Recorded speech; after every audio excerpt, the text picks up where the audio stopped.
Introducing Growth Guarantee Homes from MP Developers. Trust forever. Vellore மாவட்டம் ஒடுக்கத்தூர் அருகே அடையாளம் தெரியாத நபர்கள் நாட்டு துப்பாக்கியால் சுட்டதில் காயமடைந்ததாக விவசாயி போலீசாரிடம் கூறியிருந்த நிலையில் அவர் நாட்டு வெடிகுண்டு வெடித்ததில் காயமடைந்தது விசாரணையில் தெரியவந்துள்ளது. இதனையடுத்து அவரிடமிருந்த நாட்டு வெடிகுண்டுகள் பறிமுதல் செய்யப்பட்டன. இது தொடர்பான கூடுதல் விவரங்களை வழங்குகிறார் எமது செய்தியாளர் முரளி. முரளி, வணக்கம். என்ன நடந்தது? முழு விவரம். வணக்கம்.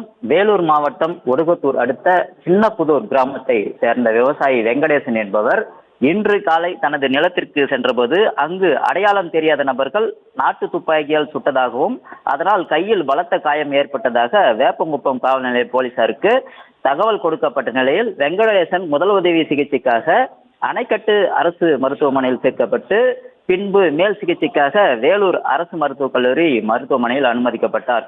இந்த நிலையில் போலீசார் அந்த மோப்ப நாய் உதவியுடன் அந்த வெங்கடேசன் நிலத்தில் சோதனை செய்ததில் அங்க மேற்கொண்ட விசாரணையிலும் திடுக்கிடும் தகவல் போலீசிற்கு கிடைத்திருக்கிறது.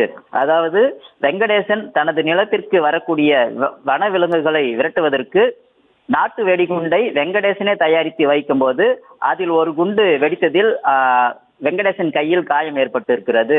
இந்த நிலையில் நாட்டு வெடிகுண்டுகளை நெல் பயிர் நிலத்தில் மறைத்துவிட்டு அடையாளம் தெரியாத நபர்கள் நாட்டு துப்பாக்கியால் சுட்டதாக பொய்யான தகவலை போலீசாரிடம் தெரிவித்துள்ளார் என்பதை போலீசார் கண்டுபிடித்திருக்கிறார்கள். தற்போது வெங்கடேசன் வயலில் இருந்த 18 நாட்டு வெடிகுண்டுகளை பறிமுதல் செய்து வேப்பங்குப்பம் காவல்துறையினர் வந்து விசாரணை மேற்கொண்டு வருகிறார்கள். விவரங்களுக்கு நன்றி முரளி.